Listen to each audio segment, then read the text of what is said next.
Alors, je crois qu'on est prêt à commencer. Alors, bienvenue tout le monde à ce dernier atelier de la journée. Comment vous allez? Vous êtes en bon état? Hein, ce matin, fiouf! Non. Hein, ce matin, Jean-François et Elisabeth vous ont primé là, pour que vous alliez chercher le maximum. Donc, on va souhaiter que ça perdure jusqu'à la dernière minute, la dernière seconde. Donc, bienvenue dans cet atelier sur l'effet transformationnel de la PNL au sein des organisations. C'est un plaisir pour l'essentiel d'être là. Et je suis accompagnée de France Roy et de Aurélien Renard. Et oui, hein? On va se présenter dans quelques instants. Mais avant, je voulais savoir, dans la salle, combien ici sont coachs? All right. Combien ici sont coachs déjà dans les entreprises, dans les organisations? Oh, il y a quelques mains. Donc, ceux qui ne sont pas déjà dans les organisations, est-ce que je comprends que vous voulez savoir comment ça marche? Qu'est-ce qui se passe? Oui. Et ceux qui ne sont pas du tout, qui sont issus des organisations et qui ont une curiosité de ce que la PNL peut leur offrir ou peut offrir dans les systèmes. Combien sont issus de là? Donc, il y en a qui jouent le double chapeau. Ça se passe. Alors, bienvenue à tous. Ça nous fait plaisir de vous entretenir sur ce sujet qui est une passion personnelle et aussi une passion collective. Et ben, comme Jean-François, vous avez vu le début de la rencontre aujourd'hui. Jean-Luc a commencé en solo. Après ça, vous avez eu Jean-François et Elisabeth en duo. Ben, nous, on finit en trio. Alors, j'aimerais vous présenter François, qui est mon acolyte déjà depuis le début de l'essentiel. L'année prochaine, on va être à 10 ans de vie. On est très heureux. Et puis, oui, hein? Et France est elle est éducatrice spécialisée. Donc, elle est dans le milieu de l'éducation, accompagnée aussi au niveau secondaire, mais c'est une enseignante PNL. Elle porte la PNL dans le cœur. Elle a aussi des spécialisations avec les sous-modalités, avec les stratégies, avec la systémique aussi, et le mind mapping. Alors, son dada est de travailler avec le mind mapping. Et moi, ce que j'apprécie beaucoup depuis tout ce temps que je travaille avec France, c'est son côté vrai, son côté là, tellement humain, vrai, simple et concret. Elle m'aide beaucoup à m'amener dans le concret. Des fois, quand on a des idées, on a besoin des acolytes qui nous amènent à atterrir les choses. Alors, merci France d'être là aujourd'hui et on va vous amener du concret. Alors, merci Colette. Et moi, j'ai la chance de vous présenter Aurélien Renard. On parle beaucoup du Petit Prince, à l'essentiel, on a notre renard. On a notre renard. Alors, Aurélien, coaching de gestion, coaching holistique, systémique, coach professionnel PNL, bien sûr, enseignant dans très, très bientôt, mais il est déjà formateur. Donc, j'ai le plaisir, moi, de travailler avec deux personnes exceptionnelles. Et Aurélien, je trouve que tu es une personne avec une grande capacité d'adaptation, une grande générosité et une grande ingéniosité. Alors, merci Aurélien d'être là. Merci. Bon, bah, avec tout ça, je vais partir. Bonne journée, merci, ça fait plaisir, je me fais de venir. Merci France, et bah, c'est un réel plaisir d'être avec vous aujourd'hui. C'est à mon tour de vous parler. Alors, est-ce que je dois vous présenter Colette? Parce que je pense que beaucoup de personnes la connaissent, je vais quand même faire... Qui connaît Colette? Qui connaît pas Colette? Qui connaît pas encore Colette? Elle mérite d'être connue, je vous le garantis. Colette, c'est une femme, donc elle est directrice de l'école L'Essentiel, l'école de PNL humaniste à Québec.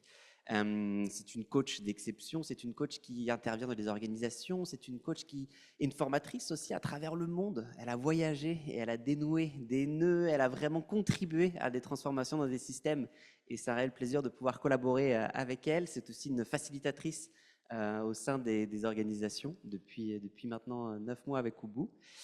Depuis 23 ans Depuis aussi, 23 ans aussi, oui, ça fait 23 ans qu'elle est Colette, qu'elle est dans son rôle de coach et d'accompagnante. Et puis, elle a aussi gagné le NLP Business Awards en 2021. Colette, c'est un cœur sur pattes. Garantie, vraiment. Tout à l'heure, Michel disait son regard, c'est ça, quand vous la regardez, il y a vraiment cet amour-là. Et elle le porte. J'ai eu peur, je me suis dit, est-ce qu'elle va le porter ou pas? Mais oui, elle porte toujours quelque chose en lien avec le cœur. Donc c'est vraiment une femme d'exception, une femme de cœur. Et c'est un plaisir pour moi de pouvoir partager aussi cette aventure avec vous, mesdemoiselles. Merci. Alors, on va vous parler de l'effet transformationnel au sein des organisations. Et qu'est-ce qui vous attend? Au menu de cette conférence. Alors, au menu de cette conférence, les chefs vous ont préparé un délicieux repas. Okay? Donc, pour répondre à vos envies et à vos besoins, on va commencer avec l'entremets, voyage de la découverte de la PNL. On va aller voir un petit peu au niveau de l'histoire, comment la PNL s'est créée, mais surtout comment elle a pu s'insérer au sein des organisations. Et c'est ça aussi de voir comment l'évolution de la PNL a pu faire en sorte de s'insérer dans les organisations. On va continuer avec l'entrée, un aperçu des enjeux principaux organisationnels et travailler avec la PNL. Donc là, vous allez vraiment voir comment on peut réussir à intégrer tout ça. On va continuer avec le plat qui est le format d'accompagnement en entreprise possible. Donc là, vous allez découvrir les insights qui vont vous permettre d'en savoir un peu plus sur les différentes possibilités que vous pouvez intégrer et que vous pouvez apporter au sein des entreprises. On va, en France, on aime beaucoup le fromage. Vous savez, quand on fait un plat, là, un menu au restaurant, il y a vraiment le fromage avant le dessert. Donc en fromage, on aura le palmarès des tops des outils de la PNL utilisés. Donc pour ça, vous allez découvrir les techniques de PNL qui font sens et qui peuvent être appliquées, parce qu'on veut aussi du réalisme, du concret, appliquées au sein des organisations. Et nous allons finir avec une expérience collective, parce que le but, c'est ça, c'est que vous puissiez le ressentir à l'intérieur de vous. Et puis, des fois, il y a beaucoup de théories, il y a beaucoup d'études, ce genre de choses, mais c'est le fait de l'expérimenter qui va faire une différence. Est-ce que vous êtes prêts? Prêtes? On y va, let's go! Alors, comme on en a quand même beaucoup parlé, hein, je vais vérifier si vous avez bien écouté aujourd'hui. Hein, la première, la PNL a évolué comme nous, même maintenant, elle a des petits cheveux blancs. Alors, la première génération, ça s'est porté sur quelle partie du corps? À main levée, rapide. Oui, c'est ça, la tête. Hein? Donc, l'intelligence cognitive, toute notre mécanique cognitive, nos automatismes, nos programmes au niveau de la communication, des stratégies. Après ça, on s'est secoué un petit peu et la PNL est descendue dans le corps. Hein? Jean-François l'a bien mimé ici. Et ce qui est vraiment intéressant avec Jean-Luc, on apprend vraiment qu'il y a tellement d'intelligence dans notre corps, beaucoup d'informations qui partent du corps et qui montent à notre cerveau. Ça travaille ensemble. Et nos émotions et le corps, donc on utilise beaucoup ça en PNL. Et après ça, on a fait un saut dans la PNL systémique, sociale.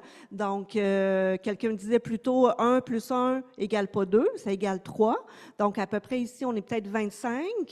Donc, 1 plus 1 plus 1, si je le fais 25 fois ici, à vous voir, à vous sentir, on pète le 110, c'est sûr, hein? Donc, c'est l'intelligence vraiment, comme on a expérimenté tout à l'heure avec Jean-François et Elisabeth. Donc, l'intelligence qui est vraiment plus collective, qui est là, qui émerge au niveau des liens entre nous. Et par la suite, on a fait un autre grand bond, hein, c'est en train de se développer, la 4e génération, donc l'intelligence spirituelle qui a plus attrait à comment on se relie hein, à quelque chose qui est plus grand que nous. Donc, on a Colette aussi qui était investigatrice avec Robert Dills et d'autres, un beau groupe qui sont allés à Bali hein, Voilà. pour donner naissance à Voilà. cette génération. En 2016. Donc ça, c'est un volet qui est en émergence. Hein, puis c'est quelque chose qui se fait collectivement avec tout le monde. Donc aujourd'hui, on vous présente beaucoup d'éléments qui vont être issus du travail de Robert Dills. Donc, comme Jean-François a mentionné, on a la chance d'être dans l'équipe de leadership de Robert Dills. Et Robert Dills, c'est le pionnier qui a vraiment le plus marqué le domaine des organisations. Donc, on va vous présenter des outils sur ça. Mais avant, qu'est-ce qui se passe dans nos entreprises? Qu'est-ce qui se passe dans nos entreprises? C'est quoi l'état actuel de nos entreprises? Je ne sais pas s'il y en a que vous avez entendu, c'est peut-être pas la première fois que vous entendez ce principe de VICA. Hein? On est dans un monde volatile, incertain, complexe, ambigu. Hein, volatile, c'est que les choses changent là, à une vitesse de l'éclair. Hein, moi, je travaille beaucoup avec les leaders et les équipes, et puis hey, on nous dit, ah, OK, il y a une nouvelle procédure, on s'enligne, on fait ça, on met ça en place. Oups! Hey, ça fait même pas un mois et demi, on est rendu déjà sur une autre procédure, et ça finit par créer des fois de la confusion, pas des fois, beaucoup, hein, de confusion dans le système. Hein, ça devient, on ne sait même pas qu'est-ce qui va arriver. Tu sais, c'est sûr que la pandémie a fragilisé beaucoup d'organisations.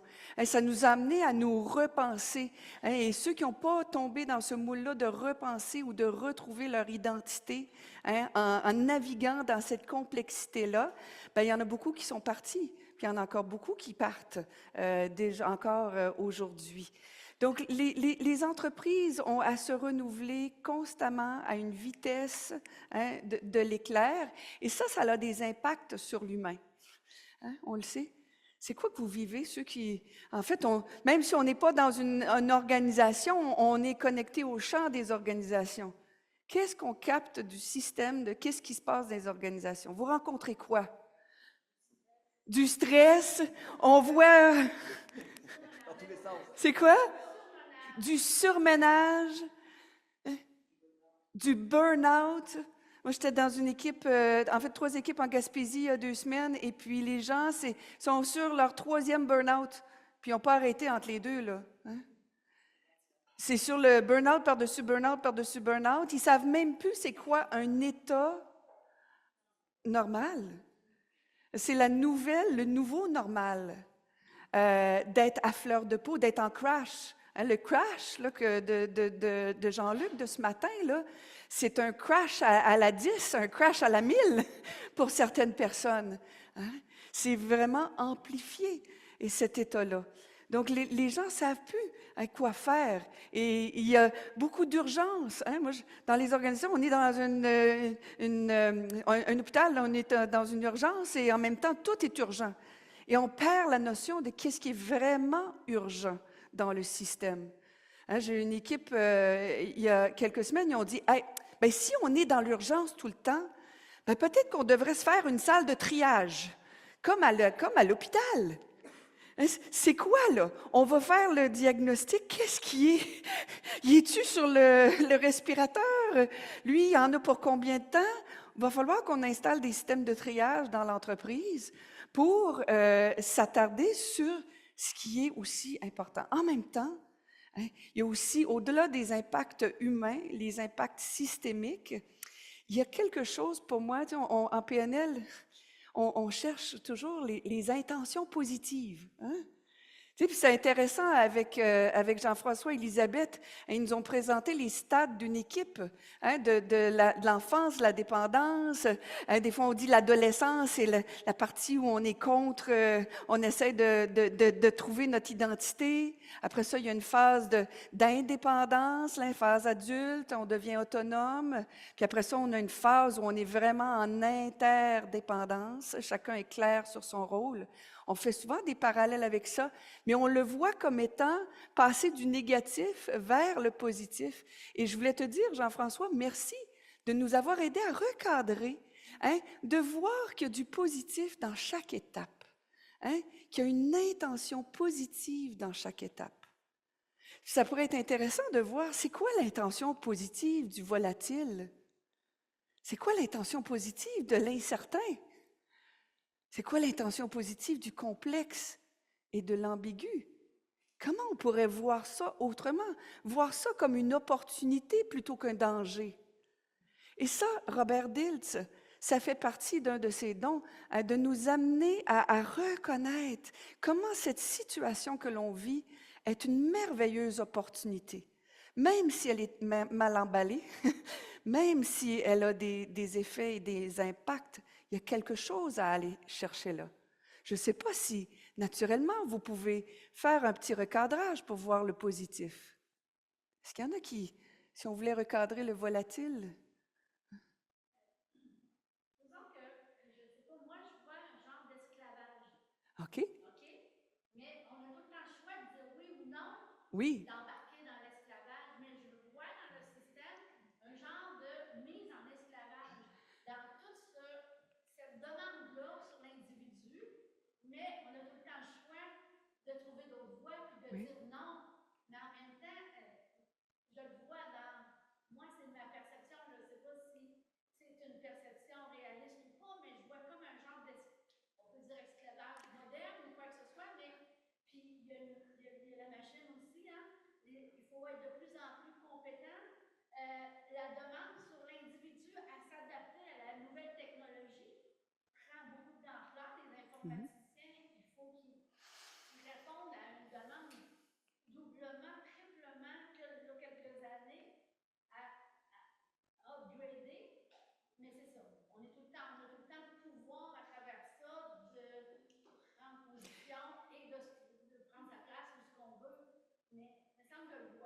Et si, en question de coach, comment on pourrait transformer cette notion d'esclavage?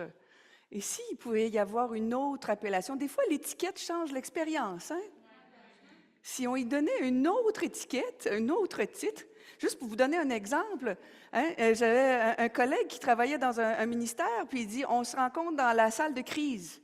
Hein, on a une réunion dans la salle de crise. Et là, pendant des années, il se retrouvait dans la salle de crise. Je dis, comment ça va dans ta salle de crise? Ah, il dit, ça va pas bien. On tourne en rond, on trouve pas des réponses. C'est toujours, hey, là, on est insatisfait. Et j'ai dit, si vous avez pensé rebaptiser ça une autre salle, comme la salle de synergie. Et quelques années plus tard, il m'est revenu et il a dit, tu sais quoi, on l'a fait, on l'a changé, on l'a devenu. En fait, ils l'ont créé, la salle de synergie. Puis il dit, maintenant, on a de l'intelligence collective, on a des gens qui nous amènent, il y a de l'espoir, il y a de l'énergie. Alors, l'étiquette change l'expérience. Oui, il y avait Balkis qui avait quelque chose à dire.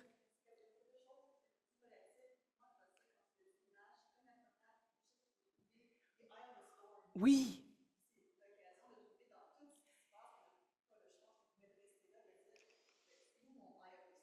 hey, c'est un excellent point. Hein, ça bouge beaucoup. Il y a aussi un centre.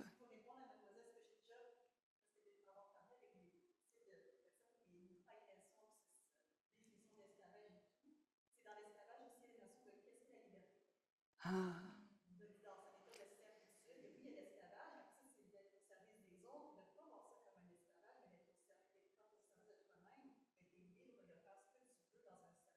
Voilà. Tu me fais penser à quelque chose que Mandela avait dit. Même s'il était emprisonné, il n'était pas emprisonné dans sa tête. Il avait goûté à la liberté dans son esprit. Hein? Que Oui. Daniel, puis Oui. derrière après. Daniel? Puis l'incertain, je verrais du renouvellement. Du renouvellement. Dans le chaos, on crée la nouveauté. Puis dans le complexe, ben, c'est d'approfondir, d'aller plus au fond des choses parfois. Puis dans l'ambiguïté, c'est une notion de choix. Quand c'est ambigu, ben, c'est aller à droite, à gauche, fait que c'est le moment de prendre une décision. Alors, très beau recadrage. Hein? Merci. Attends, on avait une main en arrière. Benoît.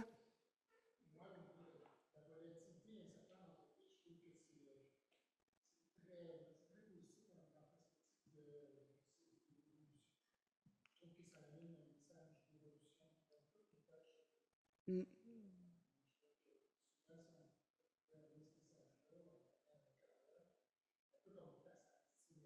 Mm.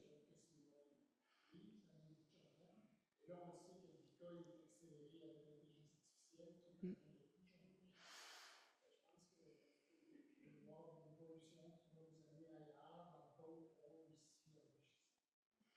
On va tous se renouveler comme système. Hein?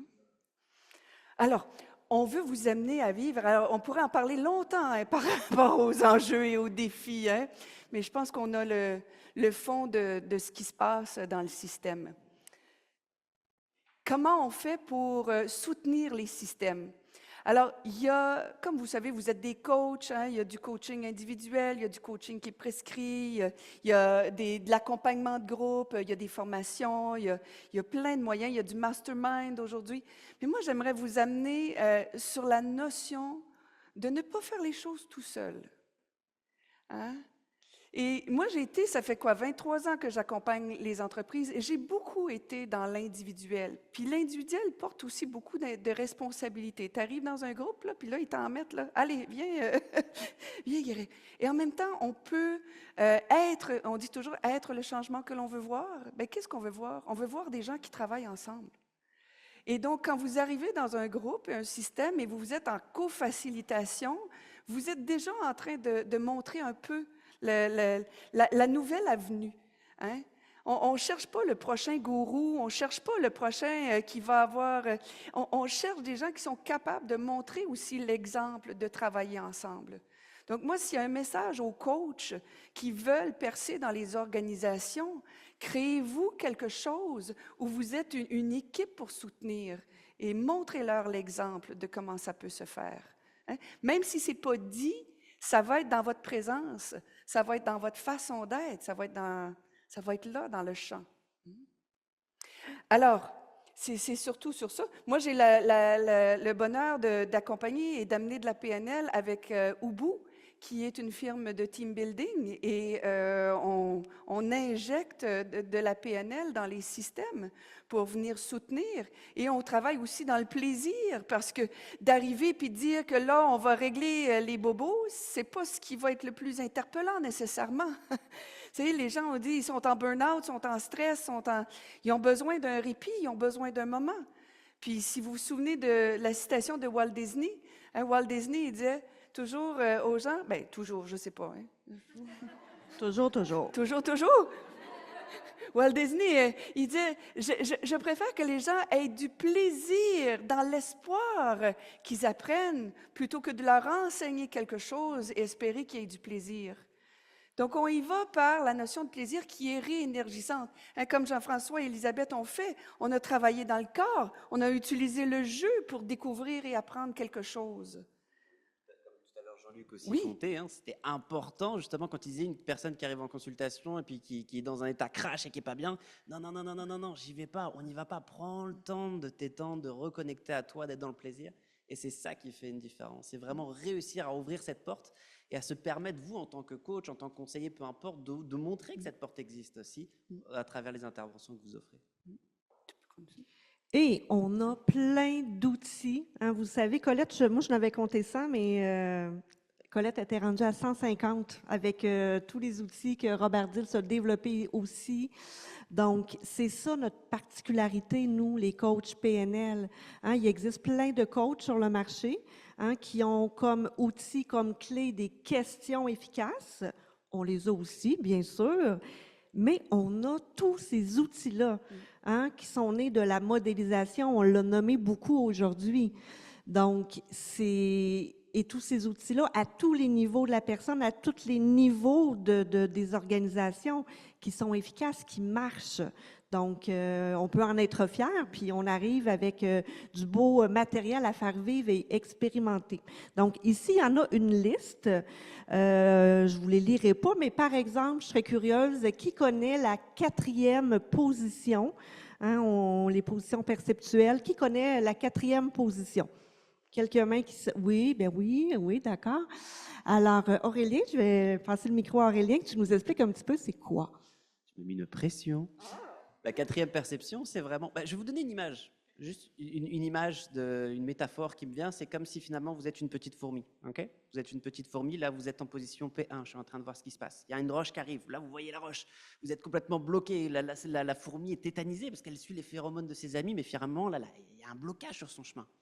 Puis la position P2, finalement, ça va être plus une observation extérieure, la petite fourmi qui va être à côté, qui va observer. Et puis la P3, ça va être peut-être le petit insecte qui est au niveau de l'arbre et puis qui voit un petit peu ce qu'il en est, qui voit les 2 petites fourmis, qui voit le rocher. Et la P4, ça va être quoi? Ça va être l'aigle. Ça va être l'aigle qui va être complètement en hauteur, qui va être là et qui va avoir une perception complètement différente de ce qu'il en est. Parce qu'il y a de la hauteur, parce qu'il respire, il voit, et puis il se rend compte qu'il y a une multitude de possibilités à la petite fourmi pour réussir à passer le petit rocher et aller rejoindre ses amis fourmis. Et donc finalement, la position P4, c'est vraiment prendre cette hauteur, prendre cette distance et prendre conscience finalement du système, de la systémie, et qu'on retrouve dans les équipes, qu'on retrouve partout. C'est prendre conscience qu'il n'y a pas qu'un élément, et décoller le nez de l'arbre, comme on dit, permet de voir cette systémie, cette dynamique, et en voyant les différents conflits ou les choses qui arrivent, on peut réussir à trouver des solutions qu'on n'aurait pas obligatoirement vues au premier abord. Ça me fait penser souvent on dit que les solutions d'aujourd'hui sont les problèmes de demain. Parce qu'on est tellement dans le présent et en train de régler des urgences qui sont là. On est en train de mettre des plasters sur un symptôme qui est présent dans le système, mais on n'a pas une vue d'ensemble systémique, puis on n'a pas une vue sur qu'est-ce que ça va générer dans 5 ans, dans 10 ans, dans 15 ans. Et c'est ça qui demande, ça demande de s'élever, d'être cet aigle-là, pour capter l'ensemble. Robert, il parle d'être une chauve-souris. Les leaders aujourd'hui, au lieu d'être une grenouille qui mange juste ce qui est devant sa face, d'être comment tu vas être une chauve-souris qui est capable de détecter à des centaines de kilomètres où est la manne, la nourriture. Donc, il y a des habiletés à développer pour être capable d'être un aigle ou d'être une chauve-souris, d'être en P4. Puis on constate aussi qu'il y a d'autres techniques. Alors je suis sûr qu'il y en a qui vous parlent, le score, et on voit par exemple le triangle d'empowerment, excusez-moi pour mon accent français, le triangle d'empowerment, l'idée où c'est vraiment, on va changer du triangle qu'on a l'habitude, qui va être le bourreau, le sauveur, la victime. Là, on va changer ces postes-là. Il va y avoir le leader, il va y avoir le coach, il va y avoir le créateur. Donc, on va vraiment emmener ces spectres-là qui vont permettre de faire une différence. On change les paradigmes. Et c'est des outils de PNL que vous connaissez et qui sont applicables dans le concret. Ou par exemple, on a ce que nous disait tout à l'heure, ce que nous présentait Jean-Luc avec l'état coach, individuel et collectif. C'est des outils qui fonctionnent et qui sont facilement applicables au sein des organisations. Moi, ce que je rencontre aussi des organisations, je reviens au postulat de la PNL qui dit on fait toujours le meilleur choix possible parmi ceux qu'on a. Et plus on a de choix, mieux ça vaut. Alors, quand on arrive dans une équipe, dans une organisation, c'est d'amener plus de choix, de moyens. Et les gens, ils ne savent pas ça. Hey, quand tu viens de faire vivre, juste l'exemple de la centration que vous avez vécu ce matin, ben, je ne sais pas, peut-être plusieurs le connaissaient déjà, peut-être que vous ne le connaissiez pas. Mais peut-être que si vous dites que hey, ça m'a fait du bien, ben là, je pourrais commencer à l'utiliser à tous les jours. C'est quoi la différence que ça peut faire si déjà mes journées, je le pars comme ça? Puis peut-être qu'on n'a plus besoin de faire juste un état coach par jour. Avant, on faisait ça, juste un état coach par jour, on était correct. Ben non, aujourd'hui, vous savez que ça peut être d'en prendre 15 états coach dans une journée. Tu vas peut-être avoir à refaire et à nourrir. Tu sais, c'est comme se brosser les dents, là. On ne se brosse pas une fois, là, puis dire, ben là, je suis propre pour l'année. C'est fait, je suis bon, je suis correct. Non. C'est quelque chose qu'on fait, c'est une hygiène. Une hygiène. Alors, comment on installe une hygiène d'esprit? Bien, les gens, ils ne savent pas toujours comment. Et ça, c'est la beauté des outils de la PNL, de Robert, qui a modélisé qu'est-ce qui marchait, qu'est-ce qui ne marchait pas. Intensité, répétition, intensité, répétition. Ah, voilà. Y a-t-il d'autres choses qu'on voulait... Oui. Ben oui. Vous ne le connaissez pas. Ah, mais vous l'y avez goûté. Il y a le cerveau cognitif, le cerveau somatique et le cerveau du chant. Et c'est quoi que le leader, quand il est en congruence, c'est quoi qu'il est en train d'émettre dans chacun de ses cerveaux? Alors, voilà. C'est juste le petit nom. Voilà. Y a-t-il d'autres choses que vous voulez présenter? Non? OK. Si je vous dis Holos, Salesforce, Lululemon, Lush, Body Shop, c'est des entreprises peut-être que vous connaissez. Sur moi, il y a peut-être au moins une entreprise que vous connaissez. C'est des entreprises qui fonctionnent, qui ont un objectif, qui arrivent à véhiculer des messages, qui arrivent à avoir aussi un succès financier, qui ont une aura qui rayonne et qui vont souvent aussi avoir tendance à ce qu'il y ait une bonne image qui soit corrélée à leur entreprise. Et là, en fait, ce qu'on vous présente ici, c'est un peu une recette. C'est la recette que Robert a développée suite au Success Factor Modeling. Donc, l'idée, c'était vraiment de modéliser les facteurs de succès au sein des entreprises, des organisations. Et puis, pour les personnes qui connaissent la PNL, vous retrouvez, on retrouve quelque chose qu'on a vu, qu'on a travaillé, qu'on a intégré, qui est les niveaux logiques. Et donc, l'idée, c'était vraiment, la petite différence qu'on peut voir sur les niveaux logiques habituels, c'est qu'à droite, vous avez la partie qui va être âme, qui va être l'unité, ça va être la partie, OK, ma mission, la motivation, que ce soit en tant qu'organisation ou en tant aussi que leader. Et donc, c'est vraiment la mission, la motivation, l'énergie, l'intelligence spirituelle, tout ce que l'âme, finalement, peut porter. Et à la gauche, on va avoir l'ego, qui va être plus en lien avec l'unicité. Dans ego, d'ailleurs, il y a le go, là, tu sais.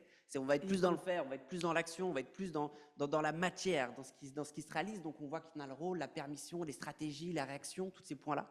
Et ce que met en avant Robert, c'est que c'est vraiment réussir à trouver un équilibre, une harmonie entre l'âme et l'ego.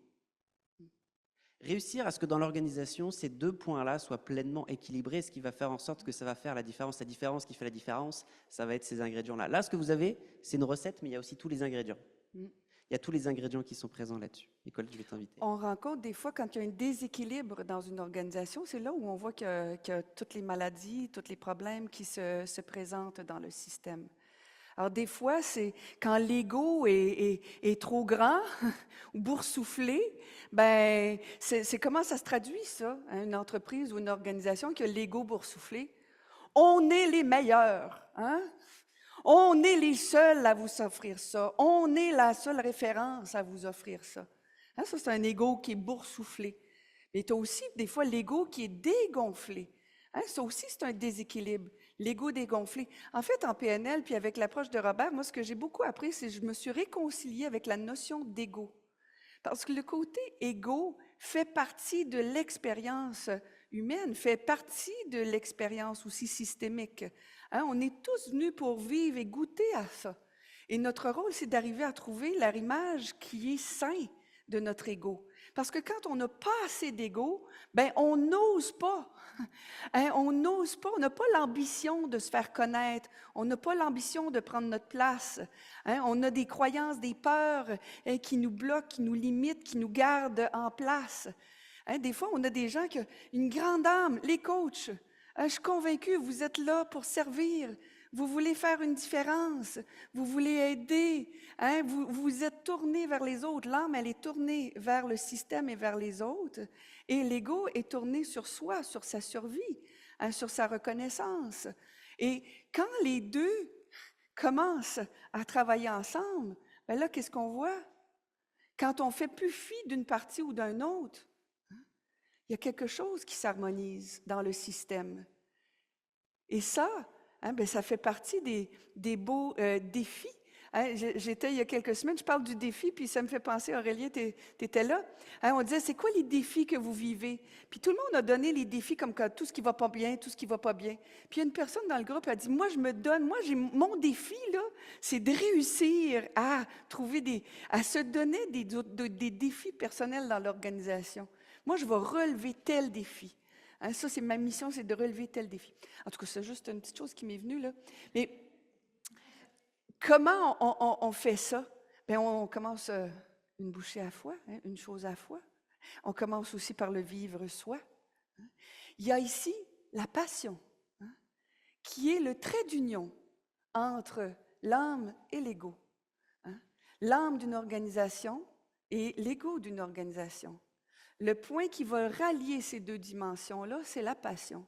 Et si les gens, hein, dans les milieux de travail, étaient branchés sur quelque chose qui les animait, hein, une passion, c'est quelque chose qui nous anime, c'est quelque chose qui nous amène de la vie. Il y a un réservoir d'énergie inépuisable quand on est dans une passion. Je suis convaincue que quand vous faites quelque chose de passionné, hey, là, j'en ai des idées, j'en ai de l'efficacité, hein, j'en ai là, des fois on oublie, des fois de prendre soin de ses besoins vitaux, mais en même temps, l'énergie, elle est là. Donc c'est peut-être la première étape. Comment s'assurer que les gens, hein, ils trouvent le bout dans l'organisation qui les interpelle, qui les anime, qui les passionne? Oui. Oui, oui, oui. Ben, oui. Ben, le sens, pour moi, c'est une direction, mais qui fait sens dans ton système, qui t'amène une énergie. Hein, Qui correspond à ton essence. à ton essence. Hein. Puis c'est comme de l'essence hein, dans le système. Donc là, on n'entrera pas dans toutes les subtilités parce que ça peut aussi prendre plusieurs temps. On veut prendre le temps de vous parler de ça. Le mindset, hein, c'est quoi qui nous amène les résultats? On veut amener des changements dans les organisations, on veut amener des changements dans les équipes, on veut amener des changements. Bien, si on résumait ça au plus simple possible, parce que c'est merveilleux avec tous nos outils extraordinaires, des fois ça a l'air bien complexe. Hein? Les beaux niveaux logiques que je sais que vous connaissez sur le bout de vos doigts, bien, des fois tu arrives puis tu amènes ça tout de suite à une organisation, c'est c'est beaucoup, hein? Résumons ça encore plus simple, plus simple, plus simple, plus simple. Hein, notre état d'esprit, notre mindset, hein, va influencer des actions qui vont nous amener des résultats. Ça, c'est une recette de base, bien simple. Hein? Alors, on se pose la question, que font les leaders et les entreprises qui réussissent?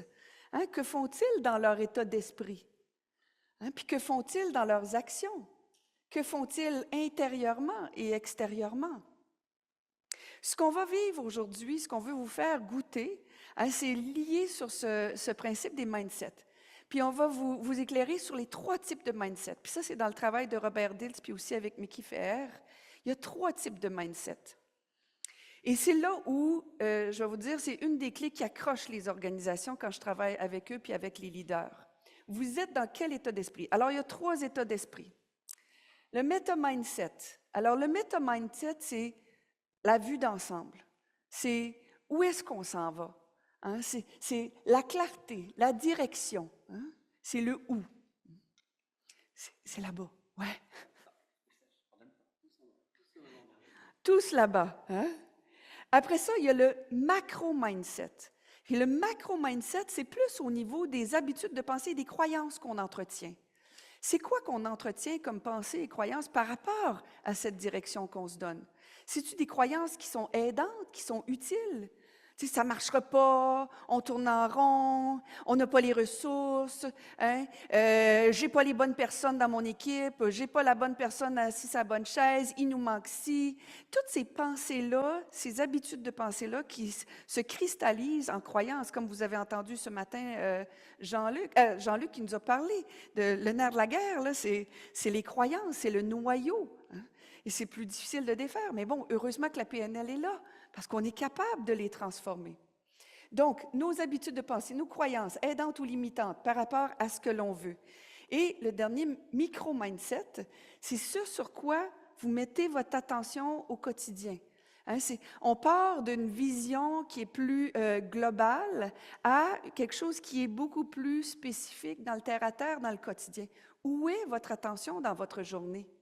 Est-ce que votre attention dans votre journée, elle est sur ce qui est utile et aidant ou on est en train de se plaindre toute la journée puis critiquer puis dire ça va pas bien et puis je suis toujours en train de voir le verre à moitié plein? Hein?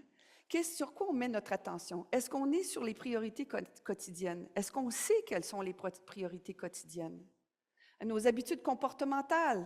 Qu'est-ce que je fais dans ma journée? Est-ce que je m'aide ou je m'aide pas? Hein?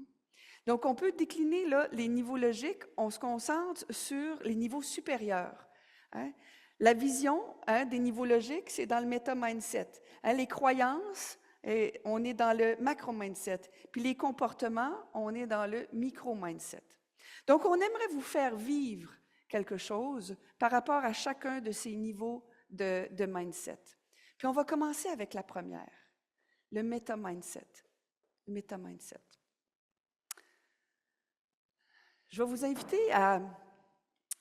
Vous pouvez faire ça assis. On fait ça assis? Debout? Debout? Debout?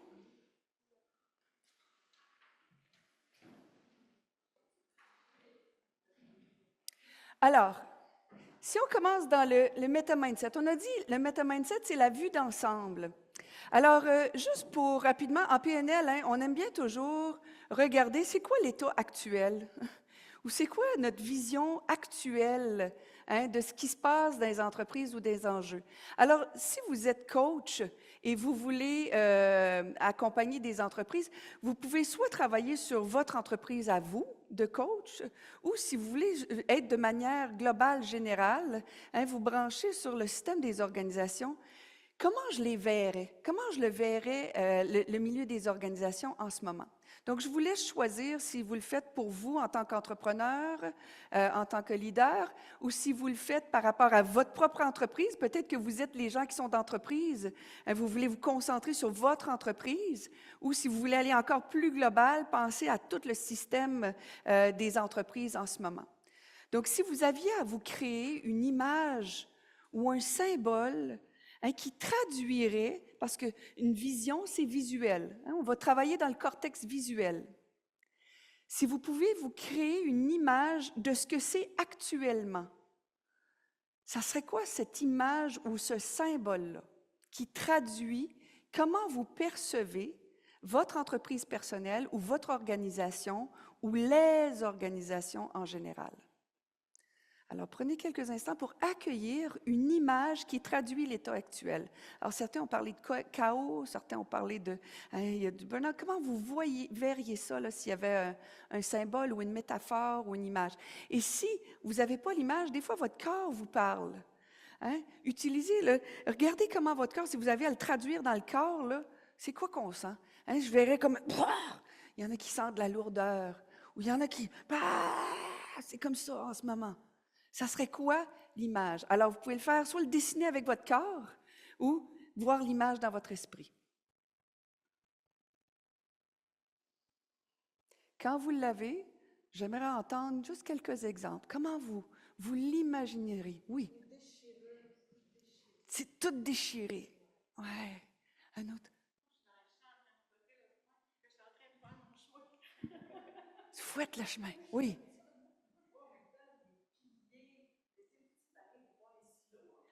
Ah, des silos, ben oui, c'est tellement présent dans les groupes.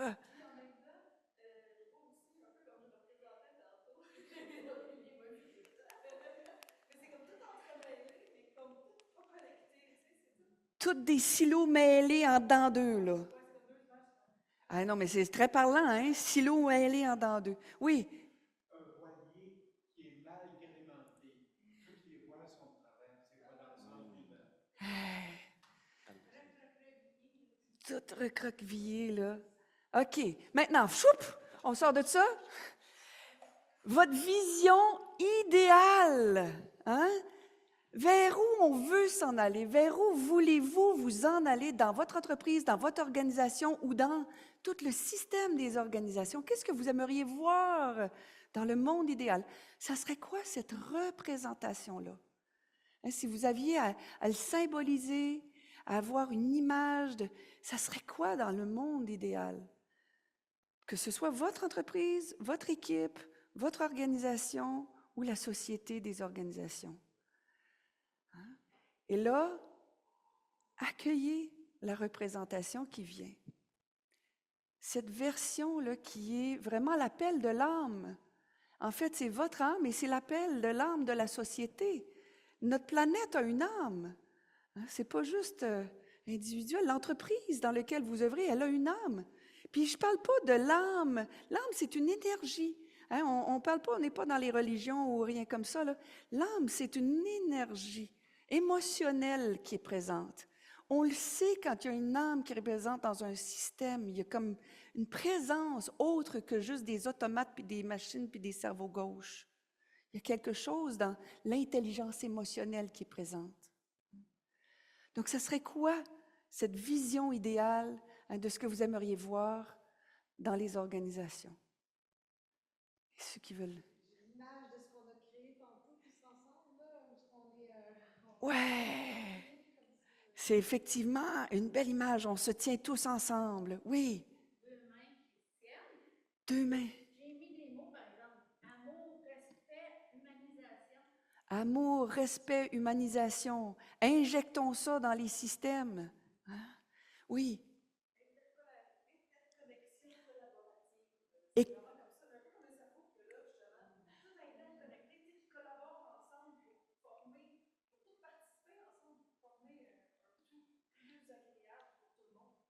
alors, c'est plus des silos, ou c'est comme ça, c'est comme tout ouvert et interconnecté. OK. All right. Un autre, faites-le avec votre corps, là, dessinez-le, là, vivez-le dans le corps. Hein, on l'a dit, hein, oui, c'est une image, mais comment cette image-là se traduit dans une gestuelle? Ça ressemblerait à quoi?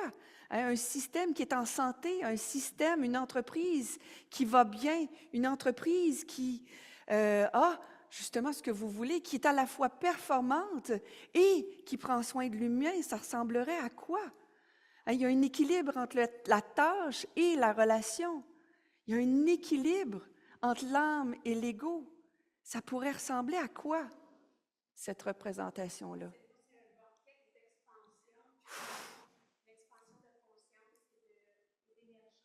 Expansion de conscience et d'énergie. Puis on le sent comment quand on vit ça?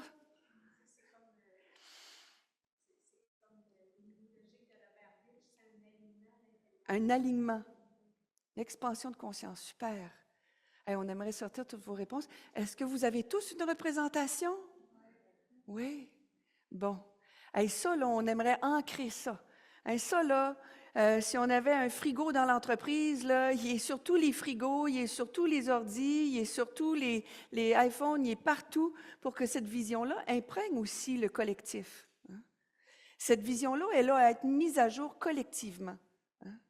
Et souvent, on a des visions qui sont transmises par une tête, mais aujourd'hui, hein, on a besoin de faire appel à... On ne veut pas que les gens ils laissent de côté leur âme quand ils rentrent en entreprise. On veut qu'ils utilisent tout leur être. Donc, ils ont une possibilité de contribuer à la vision. Qu'est-ce qu'on fait avec ça une fois qu'on a une direction? Hey, c'est ça qui nous appelle. Et puis cette vision-là, elle doit être inspirante. Si elle ne réveille pas un désir, une aspiration, elle n'est pas assez juteuse ou ambitieuse. Hein? Elle a besoin de, tu sais, il y a un adage qui dit, si tu vises la lune, tu es sûr d'atterrir sur une étoile. Mais si tu vises quelque chose qui est au coin de la rue, ben peut-être tu ne te rendras même pas. Hein? Donc, ça a besoin d'être une vision qui vous allume et qui allume les gens dans le système. Et puis par rapport à ça, c'est se dire, OK, qu'est-ce qui, la croyance ou le blocage qui fait en sorte que vous n'arrivez pas à atteindre ça, ça n'arrive pas à se matérialiser. Juste identifier c'est quoi la croyance interne qui tourne dans votre esprit, dans votre tête, lorsque vous avez cette image-là, cette représentation-là, ce visuel-là, ce symbole-là. Quelle est la croyance qui peut être limitante finalement pour faire en sorte que ça puisse se réaliser, se matérialiser? Je vous invite juste brièvement à vous questionner. Est-ce que vous l'avez trouvé? Est-ce qu'il y a quelque chose qui pop brièvement? Ça peut être une peur. Une peur, une croyance limitante, une... Ouais.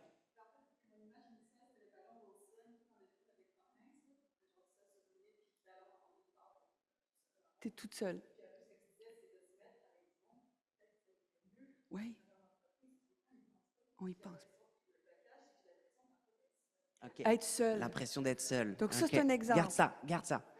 Pas longtemps. Des fois, on va voir, c'est pas possible. Ben oui, c'est utopique, ça, ces affaires-là. Hein? Ça marchera jamais. Hein? Je ne sais pas si ça monte. Hein? Quelqu'un d'autre? Passé? Hein? OK. Manque de direction. Moi, j'entends des fois, on est rendu trop loin déjà. Il n'y a plus rien à faire, on est rendu trop loin. On est rendu là, il n'y a plus de revenez-y là. Hein, on est dans la descente aux enfers, puis ça va continuer comme ça. Et j'en entends des croyances là, dans les systèmes. Et par rapport à ce que vous avez trouvé, je vais vous inviter vraiment à fermer les yeux. OK? Faites de l'espace un peu devant vous. Oui, faites l'espace. Faites de l'espace devant vous, histoire d'avoir une petite ligne en face de vous, que vous puissiez marcher. OK? Et vous avez cette croyance, ce discours interne, cette chose qui n'est pas confortable et qui vous empêche finalement de réaliser ce qui est bon, ce qui est juste, ce qui vous anime. Là, on parlait de l'âme, on parlait du feu sacré, c'est ça. Et vraiment être dans l'idée de se dire, OK, il y a cette ligne devant vous, il y a ce blocage-là. Qu'est-ce qui se passe dans 3 ans? Faites un pas en avant. Qu'est-ce qui se passe dans 3 ans si cette croyance-là, elle est encore présente? Vous serez où dans 3 ans? Qu'est-ce qui va se passer au sein de votre organisation si cette croyance-là, elle est encore présente? Il y en a peut-être qui n'arrivent même pas à avancer parce qu'ils se disent « Ok, c'est pas possible, c'est pas réalisable, je serai mort, je serai morte, mon organisation sera morte. » Et puis vous pouvez faire un pas, peut-être dans 10 ans. Dans 10 ans, qu'est-ce qui se passe si cette même représentation, si cette même croyance-là, elle existe, et puis ça fait 10 ans plus que ça s'est intensifié, que c'était présent. Donc si, excusez-moi l'expression, mais si c'était la merde au jour 1, ça fait 10 ans que c'est encore plus la merde, excusez-moi l'expression, mais qu'est-ce qui se passe? Qu'est-ce que ça diffuse au sein de la réalisation et de ce que vous voulez vraiment? Si c'était l'enfer il y a 10 ans, là, on est rendu encore plus loin que Encore plus l'enfer. loin. Et allez, un dernier saut, parce que juste pour prendre conscience que ça n'a aucun sens, faites un saut dans 20 ans. Dans 20 ans, ça fait 20 ans que tout cet inconfort-là, vous le trimballez. C'est sûrement de plus en plus lourd, de plus en plus inconfortable. Et c'est ça qu'on veut vous faire vivre aussi, c'est de dire, OK, stop. Comme nous disait tout à l'heure Stop. Jean-François, dites-le, vous pouvez dire stop, Stop. avec la main et dire stop. Arrêtez ça. Et c'est se dire, OK, c'est quoi la croyance supportante finalement qui va être bonne, qui va être juste, que j'ai à porter, que j'ai à intégrer pour faire en sorte que ça puisse être complètement différent. Revenez au moment présent. Revenez au moment présent et puis vous pouvez aller refaire un jour, remettre à jour cette ligne-là, avec cette nouvelle croyance, la croyance supportante que vous avez identifiée et refaire ce process. Dans 5 ans, qu'est-ce qui se passe? Qu'est-ce qui se passe dans 5 ans avec cette nouvelle croyance qui vient d'être installée? Puis c'est vrai que ça peut faire sourire, on peut se dire, OK, peut-être que c'est quelque chose que je n'avais pas obligatoirement imaginé. Et puis on continue, on fait un pas en avant. Dans 10 ans, qu'est-ce que ça donne? Qu'est-ce qui génère? Qu'est-ce que ça génère? Qu'est-ce que ça transforme? Comment ça me rapproche encore plus finalement de ma vision, de ma mission, de ce qui m'anime? Et on fait un saut dans 20 ans. Et qu'est-ce qui se passe? Qu'est-ce qui représente? Et puis là, vous pouvez peut-être même ressentir encore plus, visualiser encore plus, et puis filer à l'intérieur de vous et se dire, OK, bah finalement ça existe, c'est possible. Et vous l'avez mis à jour tout simplement en mettant à jour cette croyance qui est bonne et qui est juste dans votre développement et dans ce qui est important pour vous. Alors, on revient dans le présent. Quel chemin voulez-vous prendre? Les entreprises, les organisations peuvent continuer le chemin de la descente ou ils peuvent aussi choisir aujourd'hui de se réinventer. Hein? Et on l'a fait et on va continuer de le faire. Et le rôle des coachs, c'est ça, de soutenir. Alors là, pour ceux qui ont vu l'exercice, on a vécu un mini Dickens. Hein, de nous amener, des fois, on a besoin de goûter un peu au poison et encore goûter encore plus au poison pour se réveiller. Hein? Vous savez, les métaprogrammes éloignés d'eux, là, ben, on a besoin de réveiller tout ce qui pourrait aller pire, pire, pire avant de se prendre en main, de reprendre notre pouvoir comme organisation pour prendre la direction qui va nous être la plus utile. Hein? Et c'est toujours ça la question. C'est quoi le chemin qui est le plus utile? Quel chemin je veux nourrir? Le chemin qui va être le plus utile. Puis pour nourrir ce chemin-là, on a besoin de quoi, France? Alors, on a besoin qu'à chacun de nos pas au quotidien, on sache bien où est-ce que je vais placer mon pied. Alors, au quotidien, sur quoi vous portez votre attention? Maintenant, qu'est-ce que cette semaine, hier, aujourd'hui, sur quoi vous avez porté votre attention? Demain, sur quoi vous voulez porter votre attention? Est-ce que vous voulez être rempli d'ouverture? Est-ce que vous voulez être dans un esprit, dans un état positif, arroser les fleurs et non les mauvaises herbes qui sont nombreuses, on le sait? Ou est-ce que vous voulez être focus? Puis comment vous faites ça? Alors, pour la dernière minute qui reste, je vais juste vous inviter à choisir pour les 3 prochains jours quel état vous voulez incarner à l'intérieur de vous, puis comment vous allez le faire. Hein, c'est-tu parce que vous avez accroché une image de votre vision quelque part? Est-ce que c'est une musique que vous écoutez en cachette dans la voiture? Ça arrive, hein? Ou c'est un petit jogging à la Jean-François que vous faites, qui vous met vraiment en énergie? Avec du chewing-gum? Yes! Alors, vous choisissez l'état, peut-être que vous faites déjà, que vous voulez continuer, ou un nouvel état, et comment concrètement, un moyen que vous allez prendre, et vous allez prendre 1 minute pour le nommer à votre voisin de droite ou de gauche. Ceux qui n'ont pas de voisin, on change de table. Alors, vous nommez à votre voisin l'état que vous voulez avoir. Je veux savoir de l'ouverture. Est-ce que je vais être rempli de positivisme? Est-ce que je vais avoir de l'humour à l'intérieur de moi pour arriver à combler, à aller vers ma vision puis à soutenir mes croyances qui sont gagnantes? Et comment je vais entretenir cet état-là très concrètement? Alors, vous avez tout de suite 1 minute chaque pour nommer l'état et le comment. C'est parti, je compte.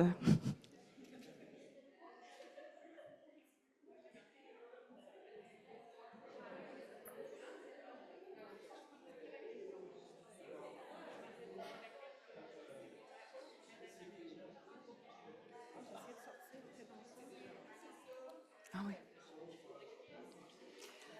On lance. On les lance-tu? Voici l'effet transformationnel.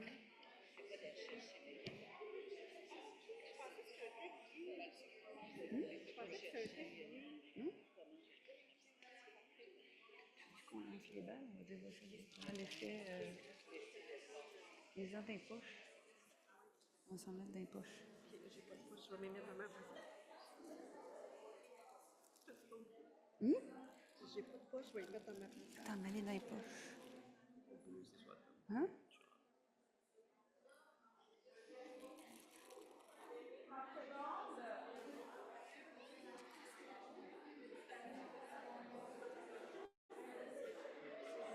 Un dernier 30 secondes pour compléter.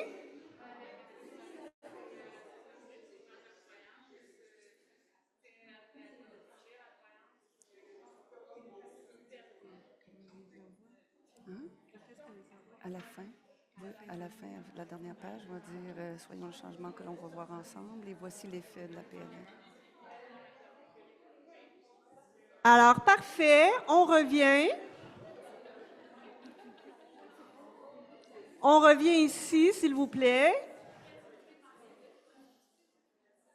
Alors, juste pour vous donner un exemple, j'avais un gestionnaire cette semaine qui disait, lui, il avait besoin d'espoir et que c'était l'espoir qui allait aider à garder le système allumé.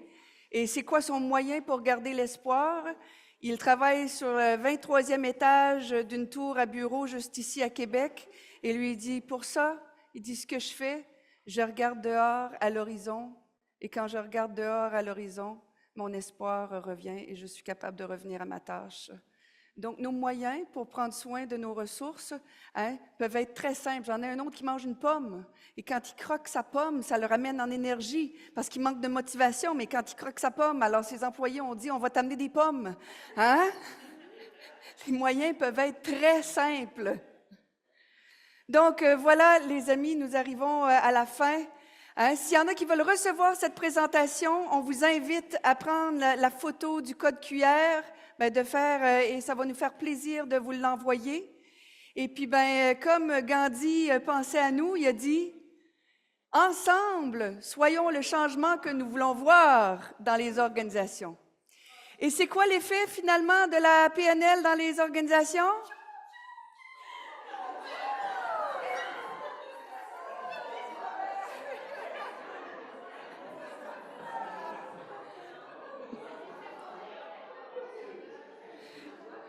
Oups!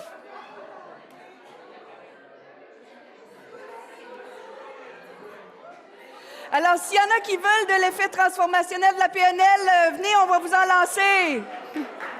Merci d'avoir été là. Merci d'être l'espoir de la PNL et du monde.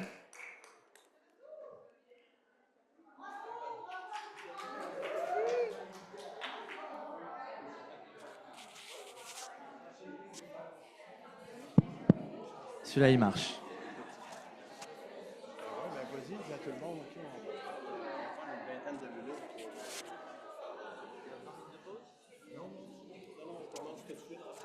On commence tout de suite la suite des nouvelles aventures. Qu'est-ce qu'on fait? Il va y avoir bientôt le tirage au sort.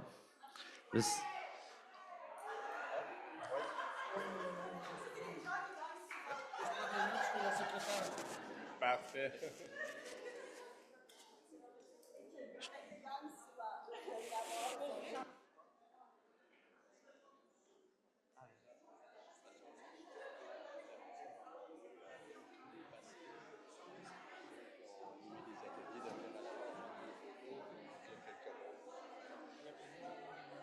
Donc on va faire la clôture, on va demander à toutes les personnes du conseil d'administration de la SIC-PNL de venir nous rejoindre ici.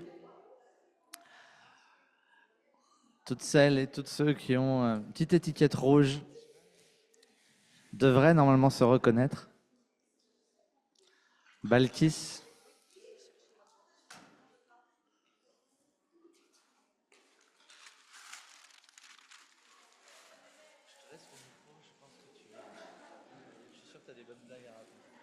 Ouf, non, mais t'es mieux comment? Oui, oui. Je sais pas trop comment meubler. Ouais, je dis quoi maintenant?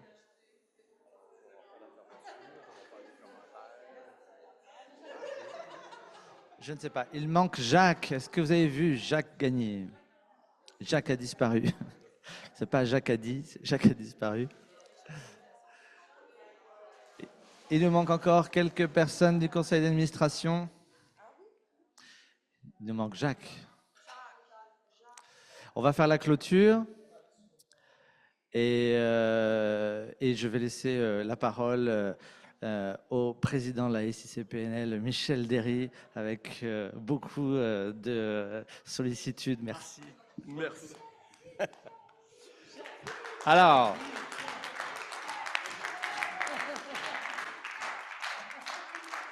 Pas trop. Vous savez que des fois, les émotions, ça arrive spontanément. Et vous saurez qu'à mon âge, là, il y a beaucoup de chimie là-dedans. Tout à fait, tout à fait. Il y a certaines cellules qui étaient très protégées quand on était petit parce qu'on avait des armures. Et quand on arrive à mon âge, Ben, des fois, la protection décide d'aller ailleurs et l'émotion arrive. Alors, c'est comme ça que ça se produit et c'est la réalité de l'âge. Alors, premièrement, merci à tout le monde d'avoir participé, puis applaudissons-nous.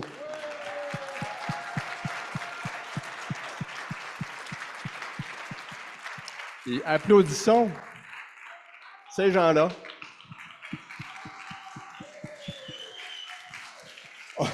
On a possiblement perdu Jacques Gagné qui doit être caché quelque part. Dans un premier temps, on va faire un tirage tout de suite. On a 2 beaux paniers de produits du terroir qui nous ont été offerts par notre webmestre. Alors, Carole et Sylvie, voudriez-vous faire le tirage, s'il vous plaît? On en choisit 2. On en choisit 2.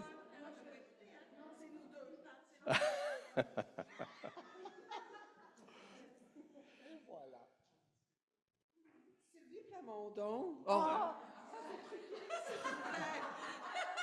Non, c'était une blague. C'est bon, c'est bon. C'est qui? Jimmy Bouchard. Ah, Jimmy!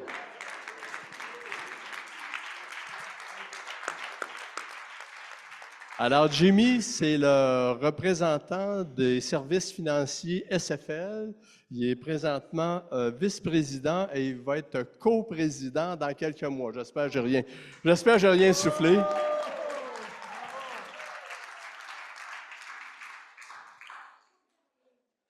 Alors, le prochain, pas encore Sylvie Plamondon.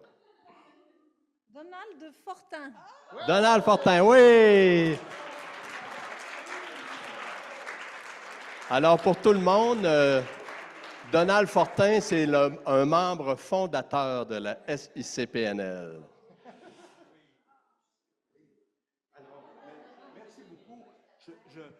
Je vais accepter ce cadeau pour le partager avec Roxane Vézina, qui est cofondatrice Merci, de la Donald. SICPNL. Longue vie. Merci. Oui, alors, les 2 produits ont été offerts par Loulou Web, Louise Hurtaud. J'aimerais, bien entendu, on remercie tout le monde, mais on remercie principalement les commanditaires sans qui on aurait été déficitaire. Et je remercie aussi les gens de l'Europe qui sont venus, certains hier avaient un très beau maquillage, malgré que même ils titubaient après 2 verres d'eau. Mais merci beaucoup aux gens de la NL-PNL. Hein? Il y a encore d'autres tirages? OK, alors, on y va. On y va? Tiens, vas-y. Alors là, on fait tirer, c'était SFL qui proposait SFL qui proposait une. Oh, wow! Voilà. Alors, une carte de la CEPAC. OK?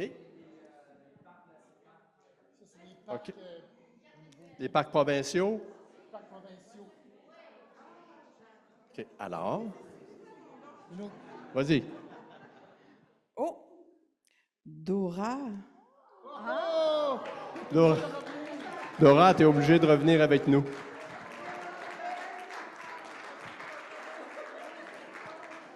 Alors, pour tout le monde, Dora Panazzo est la présidente du Collège des coachs de la NL-PNL.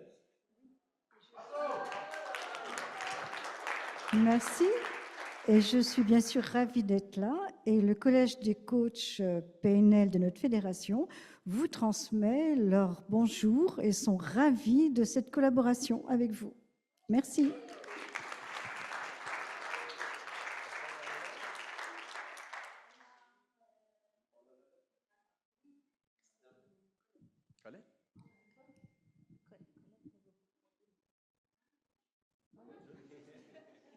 Ça ne sera pas long, on va juste...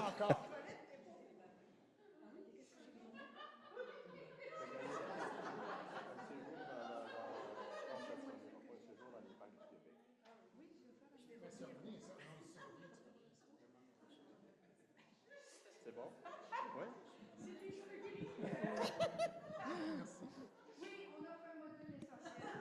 Voilà. Alors, Marie-Ève Bergeron gagne un module à l'école L'Essentiel.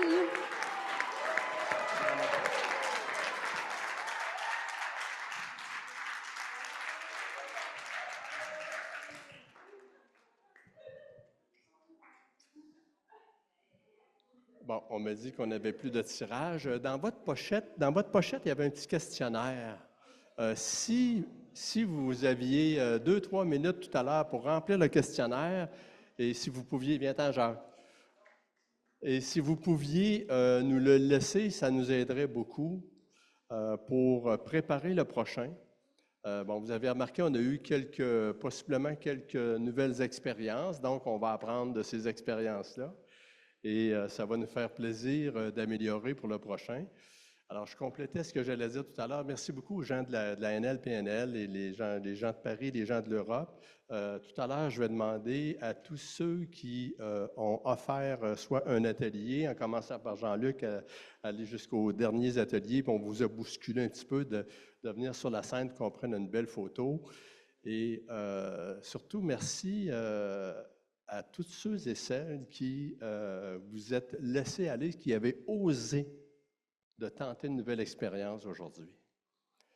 Et oui, Jacques, il y a des coupons de bière, puis il y a... Puis c'est un peu grâce à ça d'aller, tu sais, ce matin, Jean-Luc parlait, la carte n'est pas le territoire, et tous les concepts dans le sens que la personne que vous voyez qui vous parle présentement, il y a beaucoup d'autres choses derrière moi, hein, des choses qui sont à découvrir et d'autres choses qui sont, qui sont difficiles à capter. Cependant, quand on s'assoit avec d'autres personnes et on les écoute, quand on prend le temps de les regarder, quand on prend le temps de les apprécier, on s'aperçoit que la communication, elle se fait à un autre niveau que la coquille qui est devant vous et qui tient le micro. Alors, merci beaucoup, beaucoup, beaucoup, beaucoup. Je demanderai à Jean-Luc et tous ceux qui ont présenté des ateliers de venir ici à l'avant pour une photo, s'il vous plaît.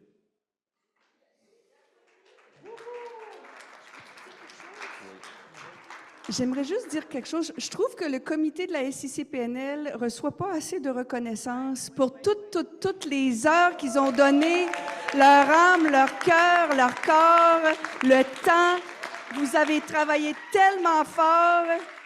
Merci, merci, merci pour nous tous, pour nous tous. Merci.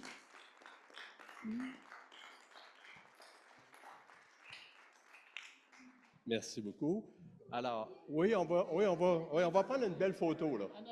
En avant, OK, venez-vous-en. Guillaume fait dire les plus petits devant. Vas-y, Guillaume, tu veux dire un mot? Vas-y. Non, c'est ça, tu l'as dit. Merci à tous. Merci à vous. Photo. Cheese. Cheese ou sexe. Paris.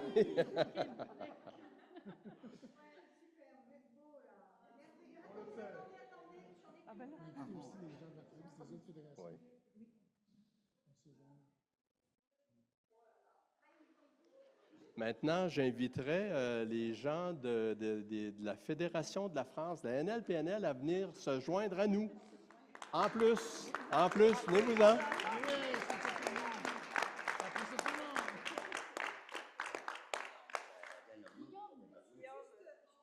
Prendre le micro. D'abord, merci infiniment, Michel et tout le conseil d'administration de la SIC-PNL de nous avoir accueillis si chaleureusement. Nous, les représentants de la Fédération NL-PNL et du Collège des coachs PNL de la Fédération NL-PNL. Nous sommes sincèrement ravis, touchés par votre chaleur humaine et par cet engagement et cet engouement que vous avez pour la PNL, pour l'humain en fait, et pour le coaching. Donc, longue vie à nous tous, en tout cas. Merci infiniment.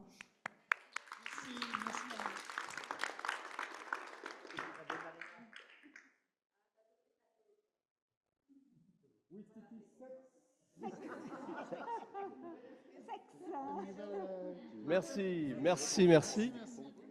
Alors, Jacques et Benoît vont faire le tour et ils vont vous offrir des coupons pour le cocktail. Alors, ça faisait partie de votre... ça faisait partie de ce que vous avez...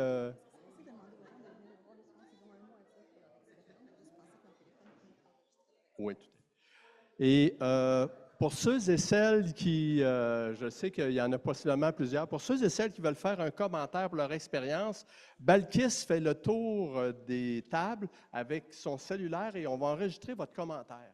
Je pense que c'est important pour nous, on est dans un mode d'expérience client que Donald Fortin avait institué il y a déjà quelques années et on va perpétuer cette tradition. Alors, au final, on vous invite à compléter. On ne fera pas de grand débat, mais on vous remercie. Jacques et Benoît font le tour pour le cocktail et on se retrouve dans le hall d'entrée dans quelques minutes. Merci tout le monde.